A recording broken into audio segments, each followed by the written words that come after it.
Michael Finley uses gimmicks to get your attention, such as the color pink and a pink wig theme on everything he does. So I use the pink wig as an illustration for people to say, you know what, I'm going to have to be different.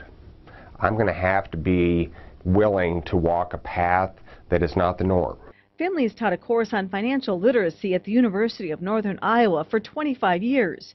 He wanted to pass on a lesson he learned in financial freedom by getting rid of debt and investing regularly. And then gradually over time, through compound interest, that money grew and grew and grew. So it's not exciting. It's not really sexy. Finley says rather than seeking a financial advisor, you should become your own. Because the financial industry is basically set up to take money from you, not necessarily to help you grow your own money. He adds you have to be willing to forego the latest electronics or other luxury items. It's very easy to get caught up in thinking that you're going to be successful if you have the latest computer or phone or pretty outfit or new car, big home.